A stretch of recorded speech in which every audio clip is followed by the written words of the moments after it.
EV100 turundusidee.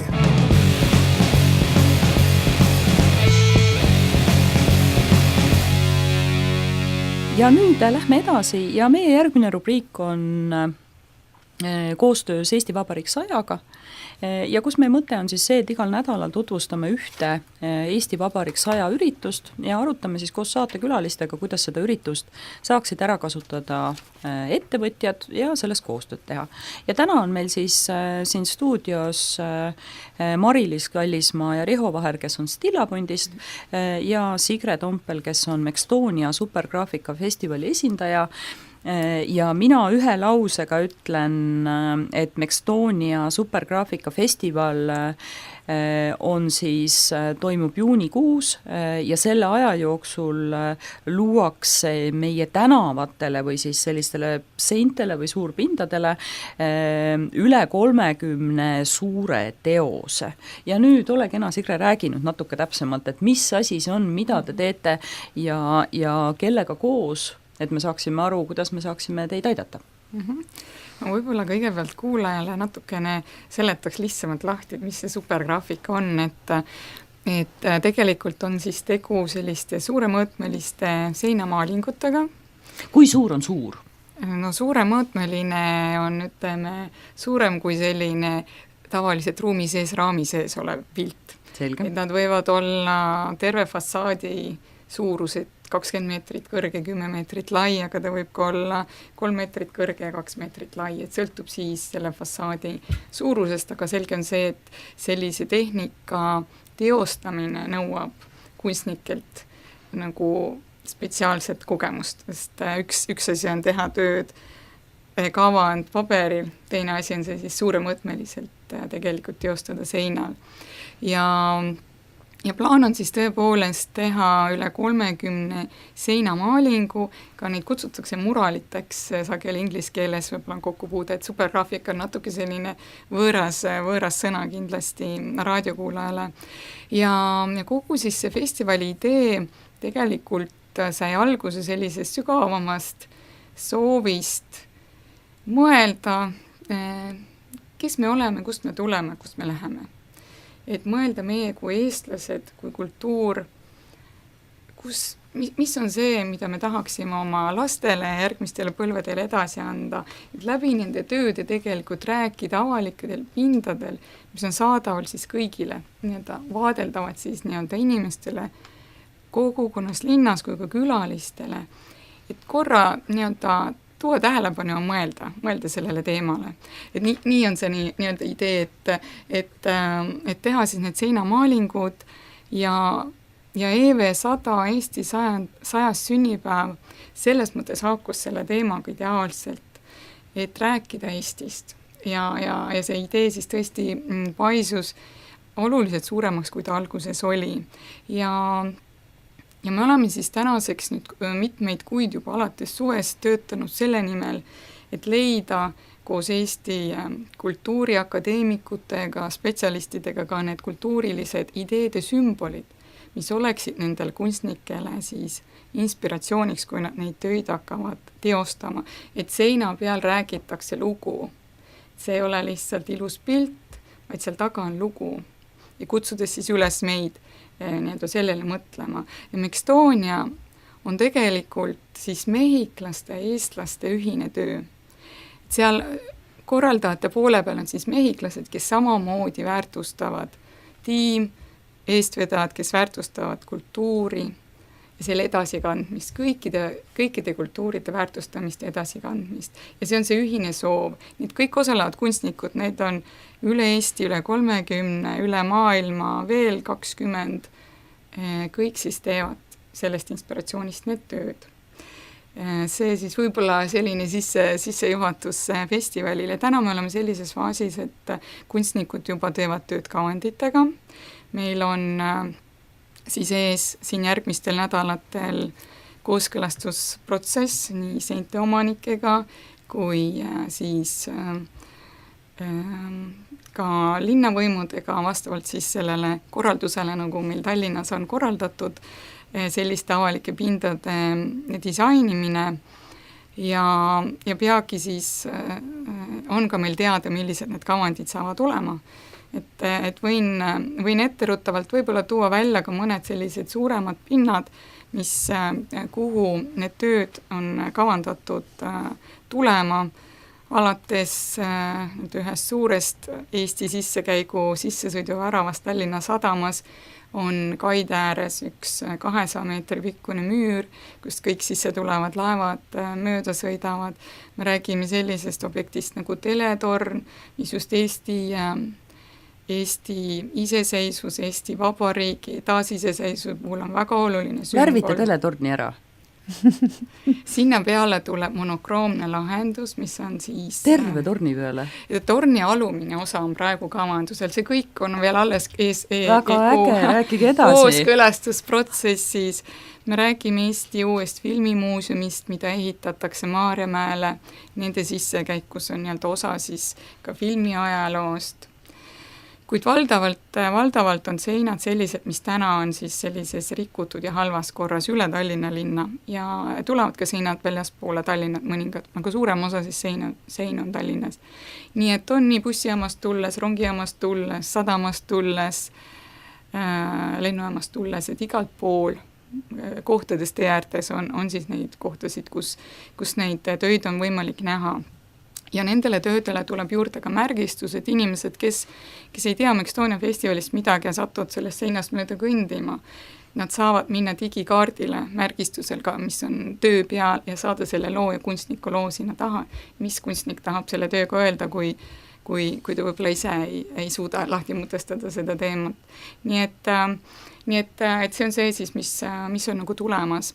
Ülipõnev. Kas see 14-22 juuni, mis te olete öelnud, see festivali aeg, kas see on siis, kui reaalselt värvitakse? Jaa, vot see nüüd see aeg, kus kõik need 50-60 kunstnikku kogunevad sellel nädalal ja selle nädala jooksul siis toimub üle linna ja üle Eesti nende tööde teostamine, nii et loomulikult sellel on väga suur meediakajastus, selle vastu on juba välismeedial väga suur huvi, meil on tulemas siia mõned vägagi tuntud ja tunnustatud tänavakunstnikud väljaspoolt, nii Uus-Meremaalt, Mehhikost, Ameerikast, kes siis tegelikult pühendavad oma aega tehes kingitust Eestile. Ehk siis see ei ole nende jaoks tasustatud töö, see festival on kõik üks suur kingitus, selle korraldamine ja kõigi osalejad, kõik kunstnikud, kes osalevad, teevad oma kingitusena oma aja ja oma ande, panevad sellesse projekti, nii et see on selline missioonitundega kunstnikud, keda see teema puudutab, ainult osalevad sellel festivalil.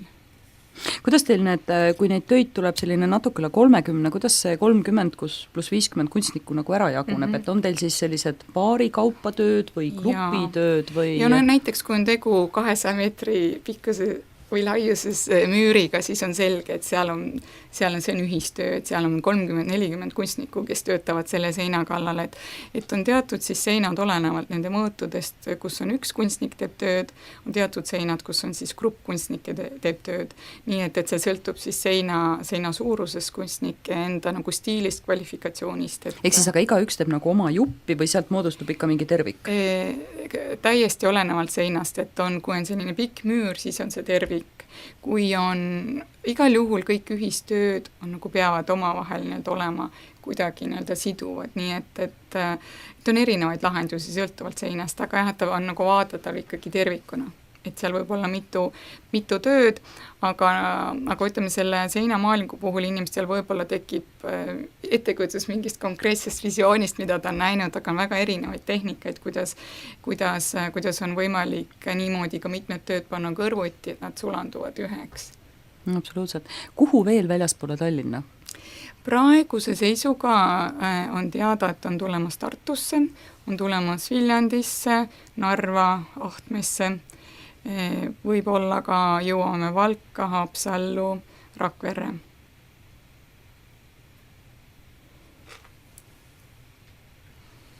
No see tundub küll üsna korralikult Eestit, nii-öelda Eestit kattev projekt.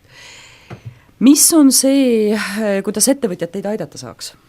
Värvi ja tellingutega, ma saan aru, ja lõpetada kogu ehitustegevus Tallinnas, sest tellinguid tõenäoliselt rohkem ei ole, kui teie hakkate kõike võtma. Tõsteseadmed, meil on valmis vaja ette valmistada paljud nendest seintest maalingu teostamiseks, kuna ma ütlesin, et suur osa seintest on täna halvas korras, siis see tähendab, et tuleb nii-öelda see põhi enne teha, nii-öelda kruntida, võib-olla ka krohvida, et see lõpptulemus oleks parem, näeks välja.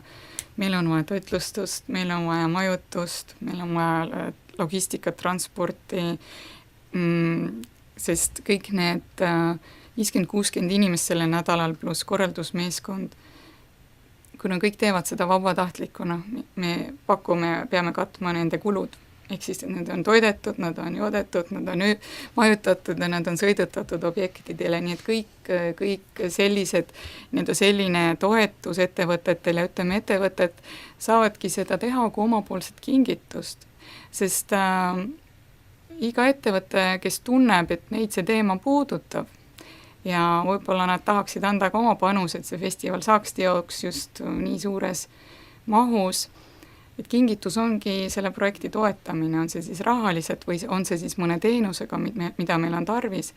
On võimalik näiteks ka ettevõtetel võib-olla valida mõni konkreetne kavand ja sein, mis neile eraldi sümpatiseerib või kunstnik, ja nii-öelda toetada konkreetselt selle seina valmimist ja kasutada siis seda oma turundustöös, ka intervjueerida seda kunstnikku, kes selle teose tegi ja kasutada nii-öelda kogu seda ideed ja ettevõtte, kui see nii-öelda käib kokku ettevõtte enda nagu visiooni ja kultuuriga, siis on võimalik ka seda laadset ja loomulikult siin oli juttu kingitustest, reklaamkingitustest, ettevõtjad võivad ka meid toetada sellega, et panna välja kingitused siis nendele kunstnikele, osalejatele ja sellele tiimile, kes on kogu selle töö tegelikult peaaegu aasta otsa selle nimel tööd teinud, siis korraldustiim ja kunstnikud siis nüüd alates viimastest kuudest, panna välja neile tänukingitused, sest festivali raames meil on toimumas mitmeid selliseid ametlikke sündmusi, alates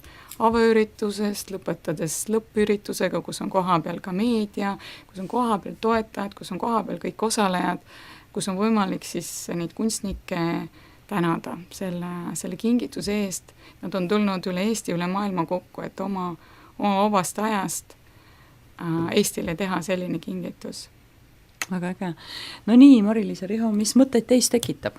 Mis te arvate, kuidas ettevõtjad võiksid kaasa lüüa või seda oma turunduses ära kasutada? Väga suurepärane projekt, et ma sain aru, et praegu seal on ju avatud veel see, et võib avaldada soovi, kui minu ettevõtte seinal on et kui sul on kole sein, et siis tulge tehke korda või? Suhteliselt viimane hetk, aga kui keegi väga kindlasti tahab, siis peaks kohe võtma ühendust, võib-olla me saaksime, meil on üldiselt mahud täis, aga kui on mõni ettevõte, kes kindlasti nii-öelda see pani põlema seest, et tahaks enda ettevõtte hoone seinale, siis kui kohe ühendust võtta, siis ehk veel jõuame sellesse programmi lisada. No kui mul oleks niisugune sein, ma võtaks küll kohe ühendust, sest minu meelest ideaalne võimalus eristuda linnapildist, et muidu kõik vaatavad, kuidas uhkemat, ma ei tea, LED-ekraani endale tellida, aga tegelikkuses on selline kunst ikkagi, sellist võimalust, ma arvan, teist nagu järgmise 100 aasta jooksul äkki ei tule enam. Jah, järgmise 100 aasta jooksul ja see on võimalus anda oma seinale tähendus. Kui täna on sein lihtsalt sein, siis et kuidas tegelikult avalikus pinnas olev sein meid sotsiaalselt mõjutab, kui me kanname sellega mingit sõnumit, mitte lihtsalt ei tee sinna midagi. Kunst on kunstist kunstina.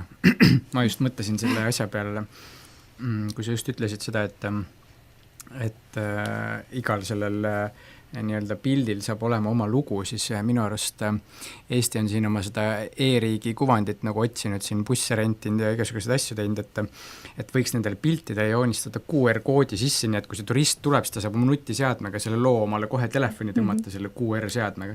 Jaa, meil see QR-idee on olnud algusest peale plaanis ja tegelikult hetkel, kui mõni ettevõte, kes tahaks meil tehniliselt toetada nüüd selle nii-öelda digikaardi loomist, siis ka see oleks see, et kus meiega ühendust võtta, meil küll hetkel oli plaanis digikaart, aga mitte QR-koodiga, vaid siis lihtsalt nii-öelda viiteaadressiga töödel, aga QR-kood oleks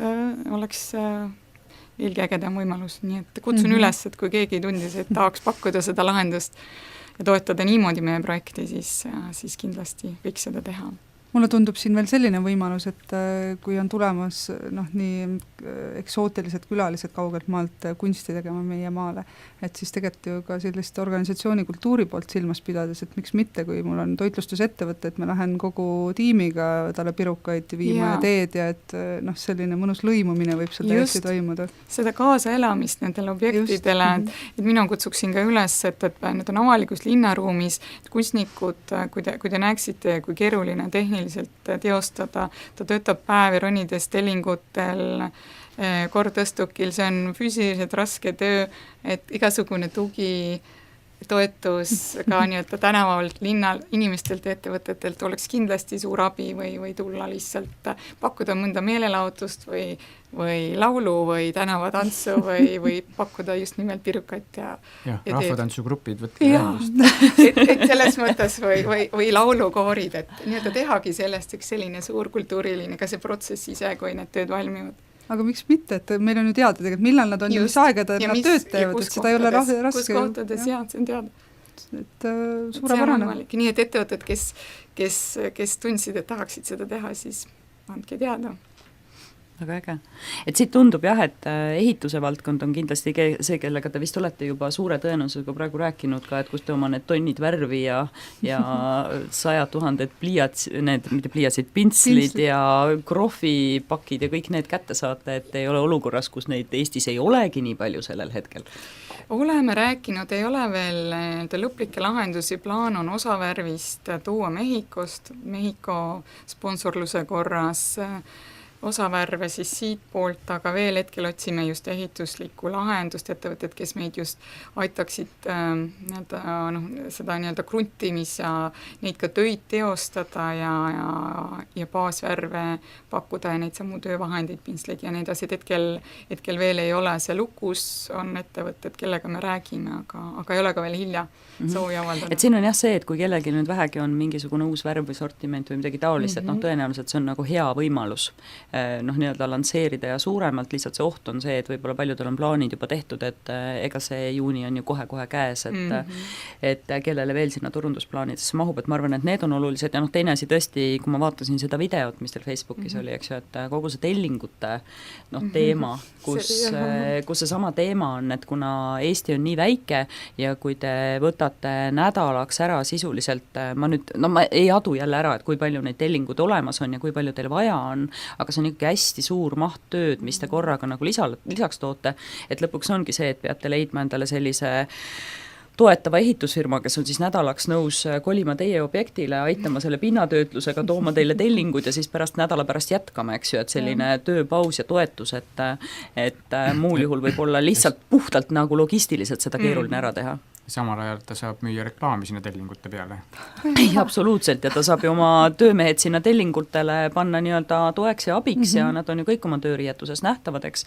Ja kui me jagaksime see 30 või palju iganes neid on Eesti ehitusfirmade vahel ära, siis igaüks võiks saada omale oma sellise jupikese seina, mida siis värvitakse ja tehakse ja toetatakse, sest kogu see logistika teema on ju ka üsna mahuline ja keeruline ja see tellingute kokkupanemine ei ole ju väga kiire ja lihtne, eks ju, et ma tõenäoliselt olen naiivne, kui ma arvan, et see toimub nagu nädalaga, et kindlasti seda eeltööd ja järeltööd on oluliselt rohkem.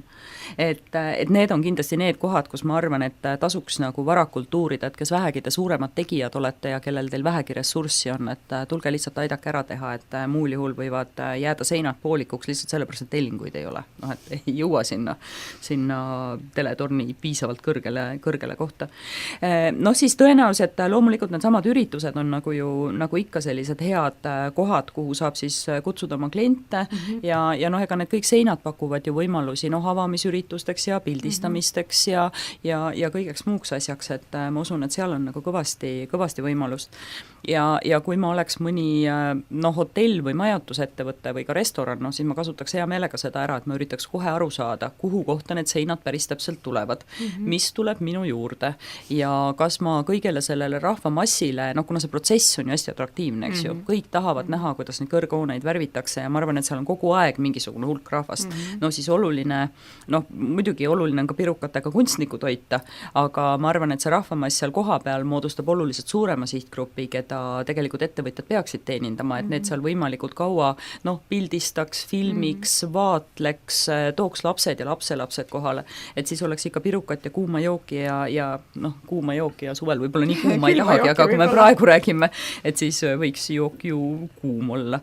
Et ma arvan, et see on ka kindlasti nagu üsna oluline, et näha seda natuke laiemalt, et ettevõtja saaks ise sellest kasu ja siis oleks ju täitsa loomulik, et see kunstnik ka pirukate ja võib-olla mõne tervislikuma asjaga ka toidetud saaks. Ja ma usun, et turismivaldkonna ettevõtted võiks üsna kohe nagu ära raalida, et missugused need lähemad seinad nende asutustele on ja kuidas nad selgeks teevad, et see on just nimelt see koht, kuhu sa siis ööbima pead minema, kui sa tahad selle kuulsa Mehhiko kunstniku seina näha, eks ju. Et selle võiks üsna kiiresti ikkagi ära siduda, et kas nad nüüd selle teemaga teie juurde päris konkreetselt kohale jõuavad, aga vähemalt kohale see võiks või selle info võiks nagu kohale viia. Ja Särke ja Kruuse saab nende piltidega toota ju ka. Ja absoluutselt, muidugi. Nii et võtate kohe ennast siia. Kas te põhimõtteliselt annate õigusi nende piltidega Särgi Kruuse tootmiseks? See on nüüd natukene selles mõttes keerulisem teema, et meil on küll nüüd partner tänaseks leitud, kes meie enda festivali siis brändinguga särgid toodab, kus on siis ka peal kõik toetajad, särgid on selles tiimil ja kunstnikel, kui nad töid teostavad, et kõik toetajad siis on ka kenasti särkidel paista, aga siis on teine hulk siis nüüd need seinad ja need kavandid, mis tulevad, et kuna kui sein on valminud ja tegu on avaliku pinnaga, siis ta on avalik ja siis ei kaasne neid autoriõigus, aga nii kaua, kui me räägime nii-öelda kavandi enda kavandi kujul sellest toote tegemine, et siis see on võimalik ja ütleme, et kui on ettevõtted, kes on huvitatud, kui need kavandid nüüd ka on kinnitatud ja tulevad välja, et sooviks konkreetse kavandiga näiteks tellida endale meeneid, siis lihtsalt tuleb meil teha kokkulepped eraldi nii-öelda autoriõiguste osas selle kunstnikuga, et selle kavandi põhjal saaks teha. Aga iseenesest seinad, kui nad on valmis, siis seinte kasutamine on ju vaba, et see on kõigile vabaks kasutamiseks, aga kavandite puhul siis tuleb seda jah, et mõelda, aga see võimalus on olemas. Ehk siis, kui sein on valmis, siis ma võin selle kujundust kasutada ükskõik kus ja teha sellega ükskõik mida. Ta on tänaval. Selles mõttes, et ta on nagu osa selle seinast. Nii et ma saan aru, et olete juba järjekorras. Tekkis juba paar mõtet. Enne ja pärast saaks need seinad, kuhu see pilt tuleb. Tegelikult on plaanis time-lapse teha kõigist seintest ka. Et see kõik tuleb interneti tegelikult kaardile, üles digikaardile. Ja iseenesest ka turismiettevõtjad on juba siin seda ideed näinud, et sellest tekib uus turismitrajektoor, kus siis Eesti lugu rääkida, mitte ainult siis linnakülalisi viia vanalinna traditsioonilistesse kohtadesse, mida Tallinnas või Eestis näha, vaid on uus bussiga tuur, kus külastatakse kõik need Estonia festivali raames tehtud seinad, kus on taga Eesti lugu ja rääkida seda lugu. Ja see bussituur tuleb üle Eesti või ainult Tallinnas? No seda võib ju teha igat pidi, et see on see nii-öelda need mõtted, mis on juba nii, et tegelikult neid mõtteid ma usun, et nutikad turundajad leiaksid siit ideid rohkemgi, mis võimalusi see pakub, sest see niivõrd erakordne, ta on niivõrd kõigile kättesaadav ja niivõrd suurt nagu tähelepanu pälviv. Nii et kõik sellised ideed, et võib pöörduda julgesti meie poole, et jõuame loodetavasti veel ühte juurde realiseerida. Väga äge. Tundub igal juhul tohutult põnev projekt ja mul on ainult üks küsimus siia lõppu, et kas see on midagi, missuguse kingituse te tegite ainult Eestile või siis, kuna Läti saab ju 100 ja Leedu saab 100 ja Soome saab sellel aastal 100, et me võime neid suuri pindu tegelikult näha ka erinevates riikides? Jaa, et Estonia tegelikult on selline pretsedent, et sellises nii suures mahus üldse maailma kontekstis ja teha seda laadi teemaga festival on väga unikaalne ja nüüd see festivali info on juba natukene jõudnud siin üle maailma kanalitega teistesse riikidesse vaikselt, kuigi me ei ole siin väga suure kella külge seda veel pannud, siis on juba huvi, ütleme, erinevatest riikidest teeks seda sama ideed, kas oleks seda võimalik teha, jaa, et miks mitte. Ehk siis, et meie oleme esimesed? Jaa. Ja siis teised on, see sobib, eks ole ju, just, et siis on rahu majas, et kui meie esimesed oleme, siis tulgu aga vaadaku, kuidas meil siin läheb ja tehku järgi. Aga väga äge ja aitäh selle projekti tutvustamise eest, ma küll loodan, et see tekitab hästi palju furoori ettevõtjate seas ja tõepoolest sellist koos ja kaasamõtlemist, et kuidas teid selle suure missiooni juures aidata ja ma usun, et see on ka hästi hea niisugune paras hea õppimise koht, et kuidas sellist logistilist suurharjutust siin Eestis läbi viia. Nii et ma tänan väga Mari-Liis ja Riho ja Sigre siia saatesse tulemast ja mõtteid jagamast ja meie kallid kuulajad, kuulake meid taas kord nädala pärast, siis me oleme uute ideede ja uute mõtetega teie ees. Sulle meeldis Turundusraadio? Telli endale meeldetuletus järgmiste saadete kohta Marketingi Instituudi kodulehelt.